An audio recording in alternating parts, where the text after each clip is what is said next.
Hello everyone, Bandicoot Commando here and welcome back to Metal Gear Solid 2.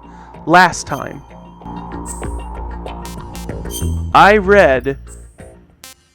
look at previous story here, I say last time, but I had to split it into parts just because of how long it was. So I read the stories here, the New York Mirror, the shocking conspiracy behind Shadow Moses, and In the Darkness of Shadow Moses, the unofficial truth. Let me do something here. Let's do the math. Oh, whoops, I pressed the wrong button. See, the New York Mirror is 11 pages, so 11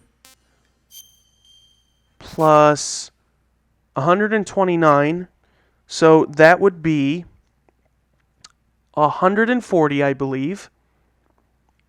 That should be 140. 140 and then plus 140 plus. So technically 464 pages of books altogether. Can you believe it? So, today I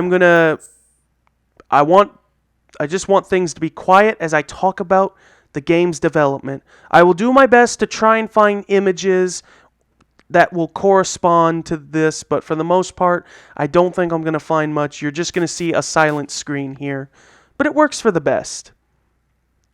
So, starting with the development of the game, I have the Metal Gear Solid Wiki, obviously, and I also have TV tropes with me, just so that I could share the trivia. Because, like I said, this game has a very neat development history. So, first off, let's start at the beginning. Development began around in 1999. It had only been a year since Metal Gear Solid came out that last year. It was originally meant to be Metal Gear Solid 3, because at the time, Metal Gear Solid was technically the third game. Metal Gear Solid was originally meant to be. It was technically the third game in the series. I really can't explain it. The reason, though, that it was called 3 with the Roman numerals, it was to represent the 3 tallest skyscrapers in Manhattan, which is the setting of the game. In addition, Hideo Kojima had said that there were several themes he intended to be used in Metal Gear Solid 2 were essentially put into film format when he saw by The Matrix. According to Mr. Kojima, in the documentary of the Metal Gear Saga Volume 1, the original plot of the game would have revolved around nuclear weapon inspections in Iraq and Iran. In the plot, Snake was supposed to stop the new Metal Gear while it was located on an aircraft carrier in a certain time limit. It was then that he was supposed to run into Liquid Snake again, because somehow Liquid had faked his death from the Foxdie virus, and that there was more to it. That part of it would have also been that the tanker incident, the whole game would have taken place on the tanker, if anything, which would tie into this. However, though, and you'll be hearing this a lot, about 6 months in, due to tensions of the Middle East beginning to rise, the development team knew that this would not be a good idea. So they had to cut that plot. But the tanker mission, though, in the final game is roughly based on the original idea. Moving on, Metal Gear Solid 2 was also intended to reference the novel City of Glass, a novel made by Paul Auster, published back in 1985. The part of it was because Raiden had a bigger support team, and the names of each of his support members reflected on characters in the novel. And they would have been the field commander, Daniel Quinn, who was simply called the Colonel, Maxine Max Work, an Asian woman, Maxine Max Work, who was an Asian woman who would save the game and would make quotes of Shakespeare, and William Doc Wilson, who was the creator of the GW virus. Their names, as stated, were taken from the characters from the novel, and all three of them would have been AIs. None of them appeared in the final version, though. However, the GWAI kernel, at least, made it in, and Rose ended up taking up the role of Maxine. And then you have Emma Emmerich possibly taking the role of of William. Peter Stillman, however, in the game, does take a name from a character in the novel as well, but he doesn't play the role of the character. At some point, there was meant to be a 2-player mode, but it was scrapped. There's nothing about it. While it's not too unique to say regarding development, Metal Gear Solid 2 is the first game to contain a note at the beginning that states that the events of the story are fictional. It was obviously made due to the events of September 11th, which coincidentally, just to say how I'm recording in ahead as always, I'm recording this one day after 9/11 of this year, so it was kind of insane to see that. Anyway, moving on from that the plot device throughout the game was characters giving lies at least once or otherwise betraying and going to the other side of the conflict, according to Kojima, was based on the film The L.A. Confidential. Now, when it came to localization, Konami and Kojima had been insistent that the localized script remain exactly the same as in Japan on a micro level in a matter comparable to scientific journals and legal documents, meaning that the localizer, Angus Kaku, I think that's how you say her last name, she could not remove anything even to keep the flow or reduce repetition. Now, before we get on to the big major one, let's go to TV tropes and look at the examples. So there were a lot of things. One thing that was put in that they had was that Rose was meant to actually be a hostage on the big shell, but her location would be moved as Raiden would go in to rescue her. It was meant to try and have the player doubt her existence. But nothing of that came to fruition, though. Snake, or Pliskin, I should say, had a different appearance, but I'll get to that later as well. Snake and Otacon would also use their real names when they were alone together, which was meant to suggest their intimacy. David and Hal, of course. Now, Johnny Sasai... I cannot say his last name for some reason. But Johnny, who we've seen in the previous game and heard when I was defending Emma for the sniping, was actually meant to play a bit of a bigger role in that he would have played Richard Ames. He would have actually done Richard Ames roles and would have helped Raiden, which would have ended with him dying. However, that didn't come either. And Fortune was originally a saxophonist who was slowly dying from a blood condition, which was going to be treated by Vamp, who originally was a female. And she would have treated, I say she, but with Vamp would have treated Fortune's blood condition by sucking her blood very erotically. So, yeah. Now let's get on to something interesting when it comes to some characters. There were 2 characters that were part of Dead Cell that were unfortunately removed. Out of the 2, though, one of them did get at least far enough in the game. They got far enough in the game, though, to... Oh, my legs. They got far enough into the game to have a boss arena, but they never fully made it in as... Didn't fully make it into the game. though. I'm trying to find a link, and I'm too lazy to type in Dead Cell.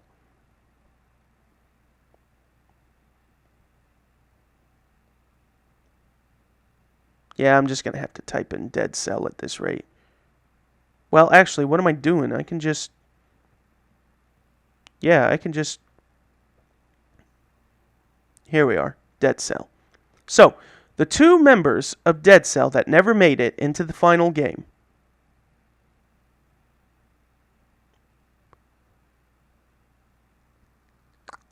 Let's see. Where is it?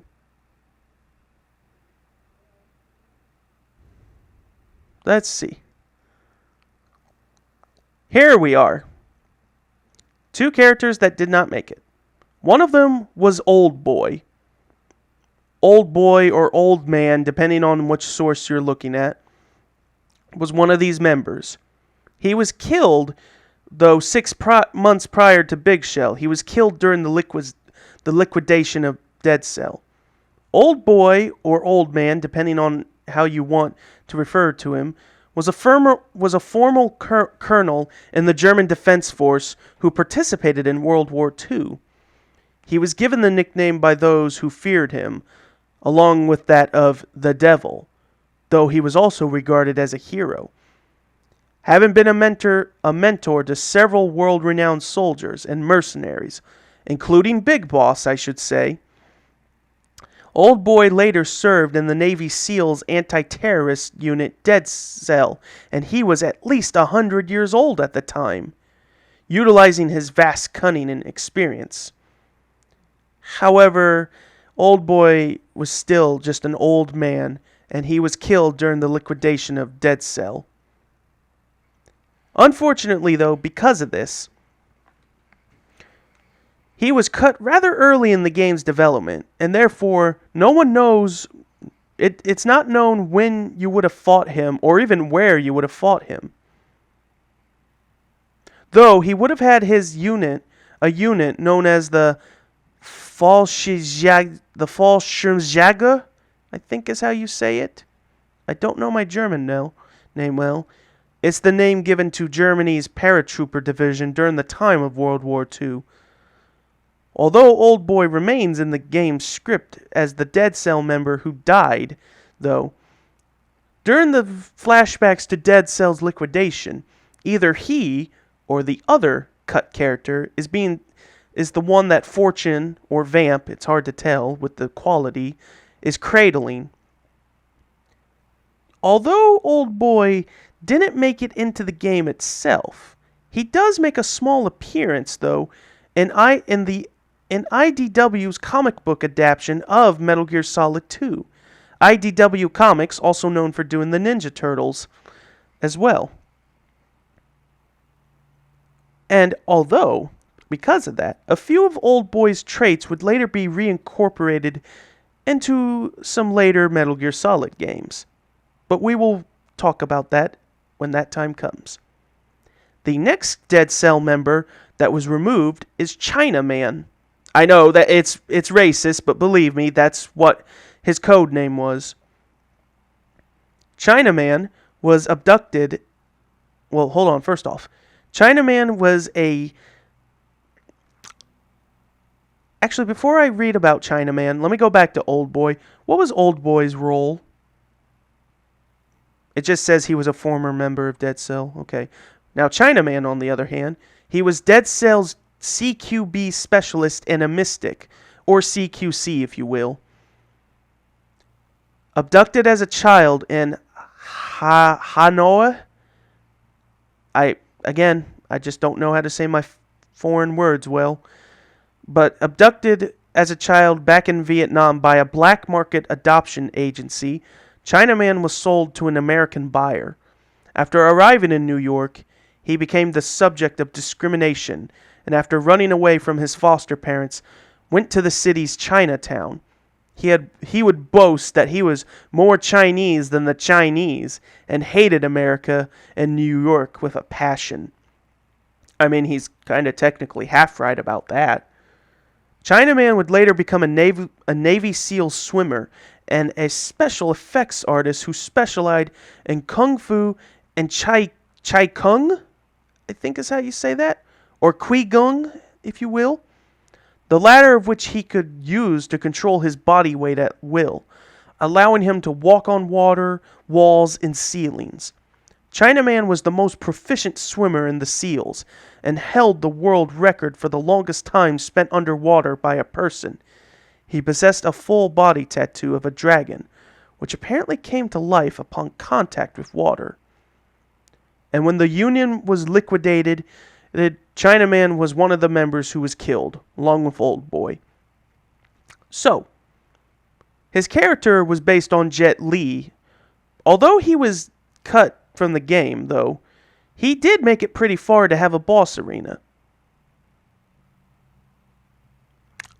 Chinaman's hatred of America was to have been his motivation for being part of the Big Shell incident, had he stayed in the game, along with other members of Dead Cell. He would have fought Raiden in the filtration chambers in Big Shell, which is where you fight Vamp in the final version of the game. Vamp's boss fight is different in the original development, and I'll get to that later. So, when it came to fighting Chinaman, when he entered the water, the dragon tattoo on his chest would have come to life and attack. An additional part of the fight would have been underwater itself, in which he would have sent sharks after Raiden if he was bleeding. After the fight and the character was scrapped, some of his skills were then transferred over to Vamp. His ability to walk on water, run up walls, and his ability to swim. So that is it, as I said. Also, same as before, Chinaman was also in the IDW comic book adaptation of Metal Gear Solid 2. He's also similar to a few other characters from Metal Gear Solid. Specifically, three of them from the previous game. He would have been similar to both Vulcan Raven, Decoy Octopus, and Psycho Mantis. But in the end, as I said, he didn't make it. I've already explained who Doc William was. He at least has concept art of him, and I'm showing him right now. According to his bio and info, he was a brilliant mathematician who was to have been the scientist that developed Arsenal Gear's AI. During his teens, he created an AI that defeated Deep Blue, and Deep Blue is a chess computer of sorts. It's a very serious thing. I think, I can look up Deep Blue real quick, but apparently Deep Blue is like a chess-playing computer that is basically the first computer chess-playing system to win both a chess game and match against world champions under time controls. But the fact that this guy created an AI to beat it, that's amazing. Going back though, while in his college years, he worked on AI for soccer robots and would win successful championships at World Robo Cup tournaments. During the Big Shell incident, he would have provided radio support to Raiden, and once you've learned Arsenal Gear from Emma, he would have offered information about... See, the way he would have been similar to Master Miller. He would have offered information on the marine wildlife and environment. I guess there were meant to be more underwater sections that would have had marine creatures involved. Despite this, though, as said, Doc would have been an AI. Although Doc was removed, a lot of his concept and traits would have been reused for another character in another future Metal Gear game, which, again, I won't say. And then, as I said, we have Max.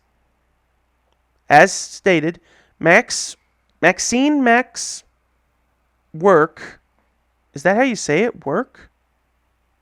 Because she's Chinese, she's Asian, so... So, her role was to pretty much save the game data and provide information on sensor equipment, similar to Mei Ling and what Rose does in the final game. But unlike Mei Ling, who would provide those Chinese proverbs, Max would have done Shakespeare instead, as stated. While Max, nothing with Max remained in the final game in any way, nor was she reused in any sense at a later point. So with Old Boy and Chinaman, more importantly, out of the way, let's head back to the page I need to be on. Or actually, no, I need to be on Vamp, because Vamp had a different boss fight. So let me see that. So,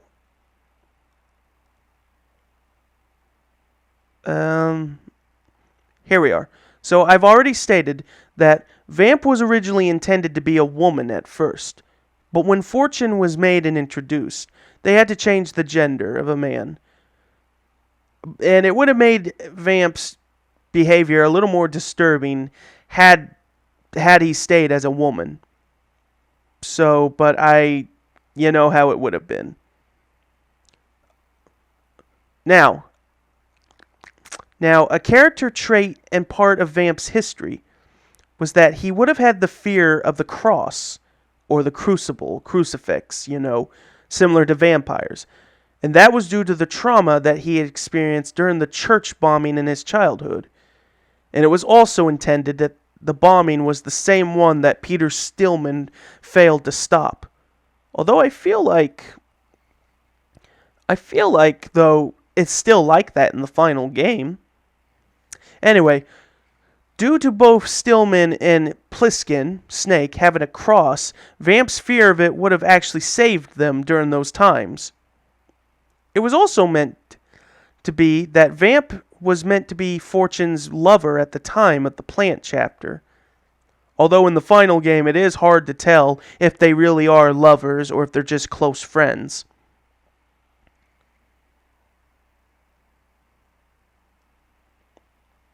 Let's see.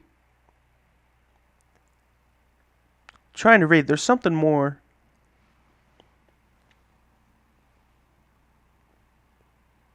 Where is it? Vamp's fight was meant to be different. I gotta go back to Chinaman, because for some reason, Vamp's original boss fight's listed in Chinaman's. When Raiden fought Vamp in the original version of Metal Gear Solid 2, it would have been inside a shrine on Arsenal gear. How that fight would have worked out, no one knows. It probably would have been a lot different than what it is now. Now, something that I did know, but I didn't catch it, and I'm sure some of you caught it, but during the ending cutscene, especially when Raiden looks at his dog tags, Vamp can be briefly seen in the background. I'll see if I can get a good image of it. You can see this more easily, though, in the document of Metal Gear Solid 2. You could see this more easily. Yeah, the document of Metal Gear Solid 2 is, I believe, only in the HD version? Yes, it is an interactive making of documentary. If you can catch it. Oh yeah, or actually no, it's on PS2. But it was re-released though. So yeah, if you can catch it, you get yourself an achievement. I did not catch it though. I was too busy being relieved that I finally beat the game. So yeah, that's all I can share about Vamp, at least for now. Now Fortune, gotta see if there's anything I can learn about Fortune now that I look at it. Because I don't know anything about Fortune now that I truly see it. Let's see. Fortune. Let's see. So, the Commandant of the United States Marine Corps and of the tanker.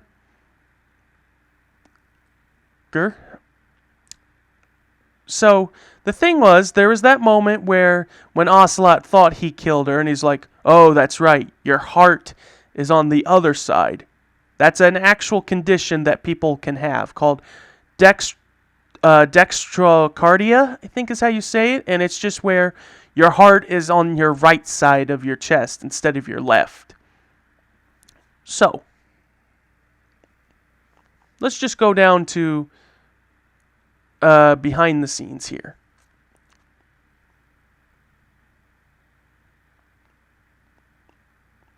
According to Kojima, he kind of conceived her due to a fortune cookie, but most of her characterization and backstory were thought up by the series designer Yoji Shikawa. So, as I said, Fortune was originally a saxophonist who would play the saxophone during cutscenes, and she had that blood disease that Vamp would have cured her of. She was also supposed to have Chinese fortune cookies with her and would read them during combat, and each one will say, "You will have a great fortune." She would later open one as she died and say, "You will have a great fortune." Her development was also the reason why, of course, why Vamp had his gender change. She also had sunglasses, and along with other members of Dead Cell, since other Dead Cell units were members meant to have sunglasses.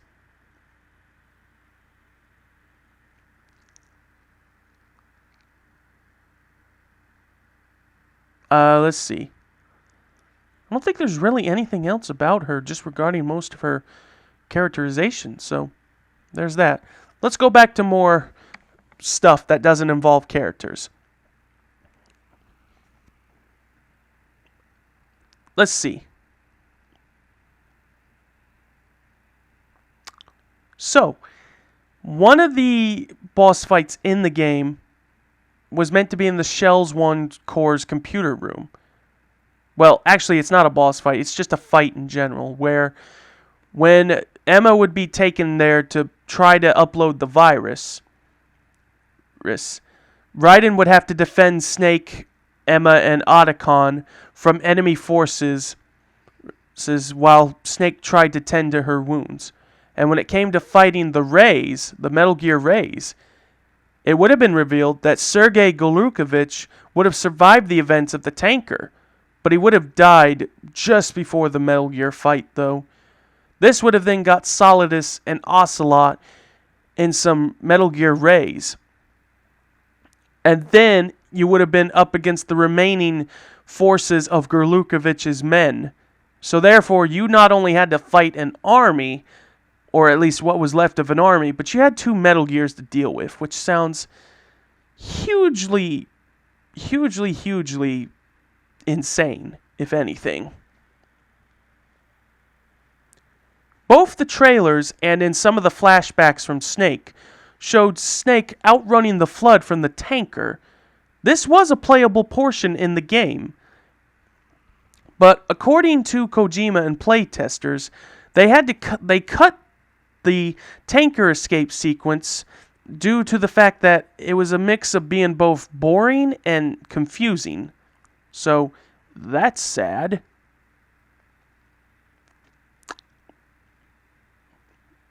Let's see. So, let me back up some.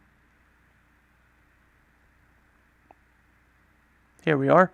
Back here, because this is where we're going to get into the 9/11 ordeals. Okay, we'll leave that there. So, one of the original part of the game, Arsenal gear was meant to crash through the Twin Towers. Yes, I know.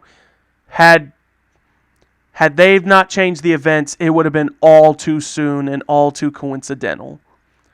And at the same time, the Statue of Liberty in the game was going to be moved to a different part of New York. The credits would have shown it being moved, would have showed its relocation, but instead we got the live clips of New York instead. Another part that was removed was that after Solidus Snake dies, Raiden was going to cut a rope from the American flag, and it would have slowly float down and drop on his body after killing him. This was meant to be symbolic that when a U.S. president dies, their coffin will always have the U.S. flag on it.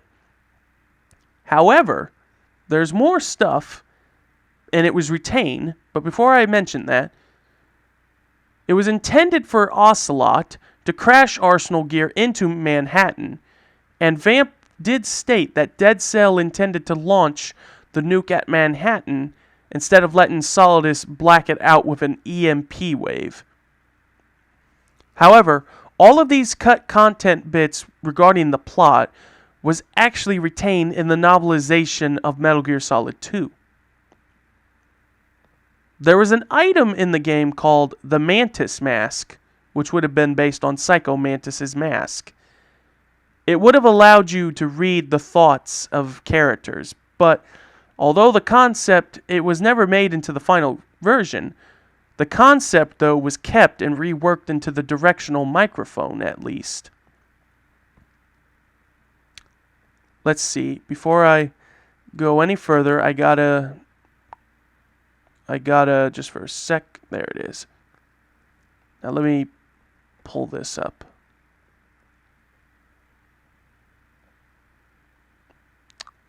Another idea of the story was that during the tanker chapter, presumably during the tanker chapter, during the beginning, Snake would have planted C4s and explosives on Ray to try and destroy it, either after taking pictures or not doing that at all.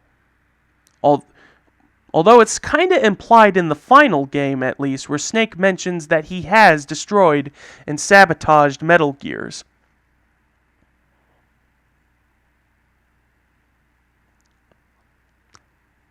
More of a funny, humorous moment, if anything. During the Arsenal section of the game, Raiden's genitals, or privates, if you will, you would have actually seen them.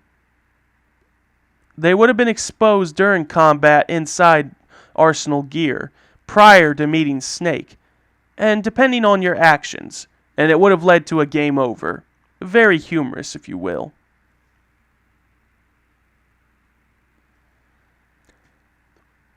As I stated, the scene of Arsenal gear crashing through Manhattan was pretty much cut out due to 9/11. The idea with Ellis Island and the Statue of Liberty being just blown over.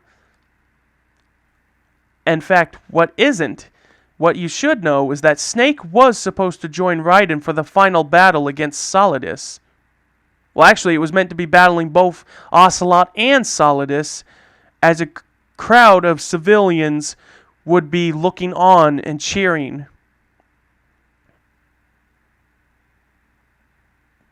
A minor sequence, a very small minor sequence, well, not even a sequence, but detail, was that both Pliskin and Rose were originally going to have blonde hair instead. In fact, the reason Pliskin having blonde hair is why Raiden is suspicious that he's Liquid. Because Liquid Snake had blonde hair, obviously. This got far to playtesting, but it was just dropped for just because. A small thing that not really regards to anything being cut or removed was that Metal Gear Solid 2 was actually meant to be Kojima's last game with the series. This is why there's a lot of details in the plot that are sort of like, there's no answer to them at the time, with no intention of resolving it. Kojima would apparently walk into the office every day and just demand that a developer come up with an idea. This idea would just come up with some kind of idea for the game. One of these ideas would end up being the bomb disposal sequence, at least.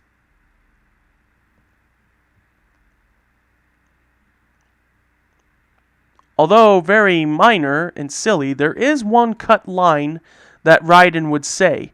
And that cut line is literally him, pretty much him saying, if I can find it.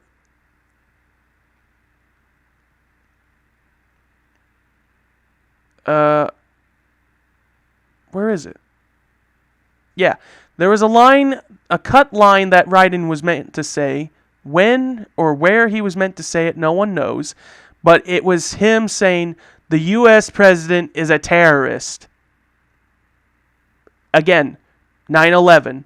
And also, I know that due to current events, I shouldn't be saying that. And I just mean the President Johnson in Metal Gear Solid 2. Obviously. Speaking of it, and more connections to the 9/11 ordeal, was that Konami wanted Raiden's Japanese name to be written in the kanji instead of the katakana, because the characters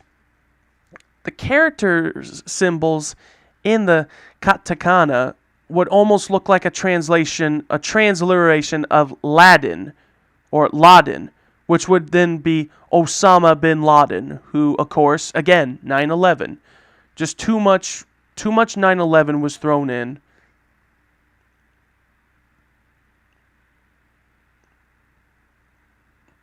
Now, a small thing regarding with Metal Gear Solid 2 was that Kojima has stated that part of the game, themes of the game, was that, was that postmodernism as a theme. Making a postmodern plot for the game was one of his main goals for Metal Gear Solid 2. Pretty much another theme that is, especially with Snake's philosophy that humanity needs to find something believing and passing it on to future generations. This refers to a part where Kojima learned and just heard that apparently at the time in Japan, a lot of the history in Japan was that there was meant to be that they were going to remove Japan's involvement of World War II from the history books.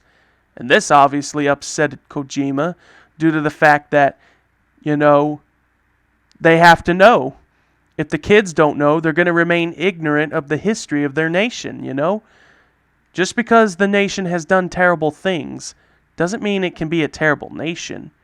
Everything makes mistakes, And it's just that regardless, you have to know. They have to know the dark secrets in order to have a better future, of course, and to not make those mistakes again.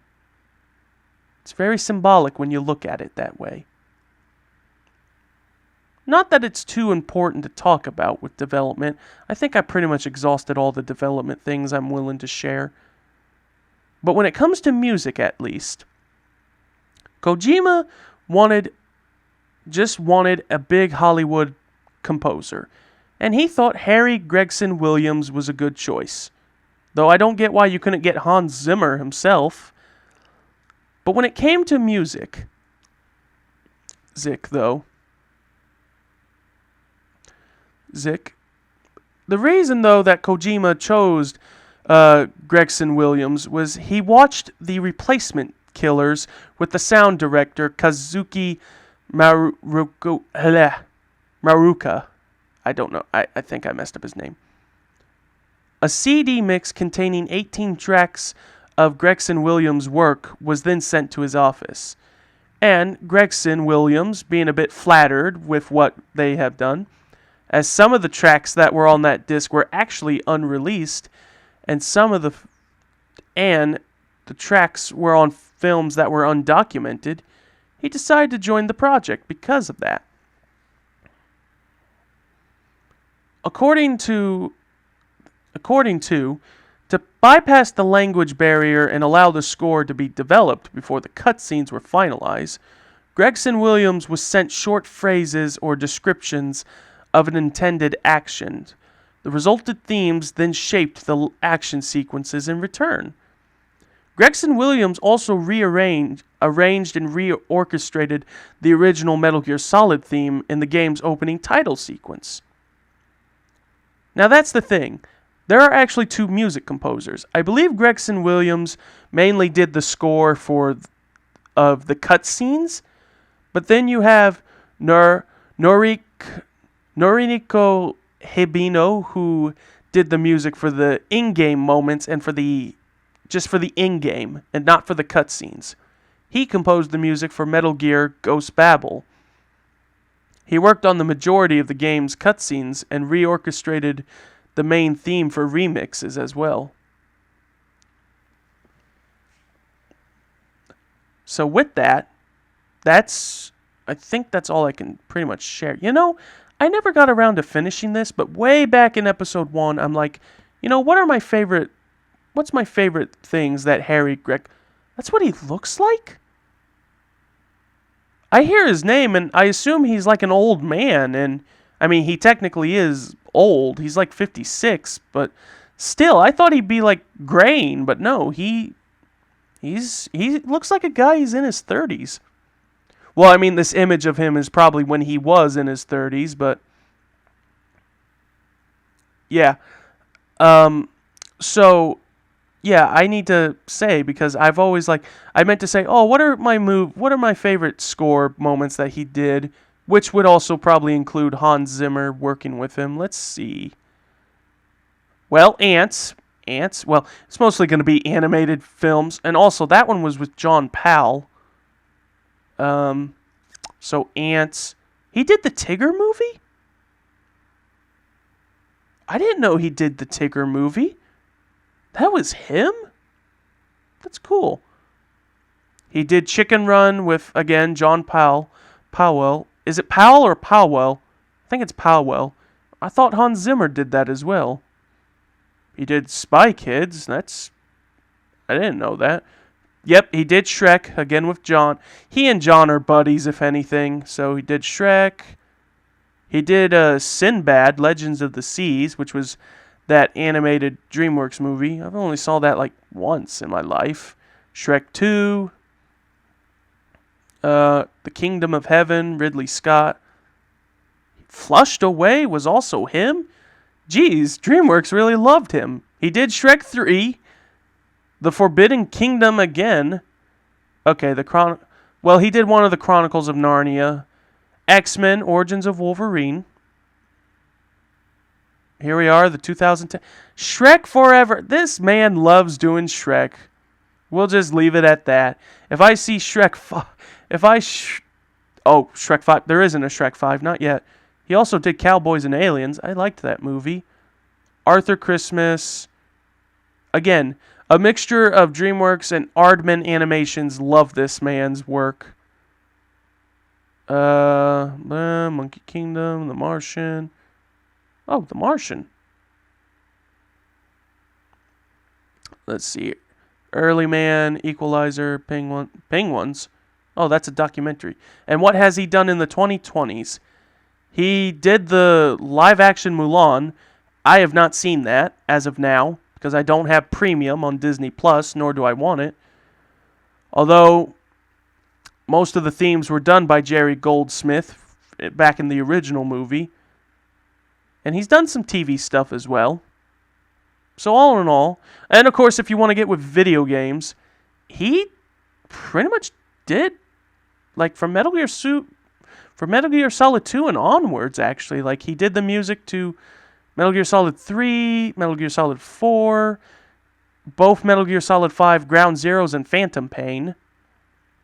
And of course, he also helped out with Call of Duty 4 Modern Warfare and Call of Duty Advanced Warfare. So, yeah, this man is wonderful when it comes to his music. And I think I'm going to stop there because I think I've gone off topic enough with that.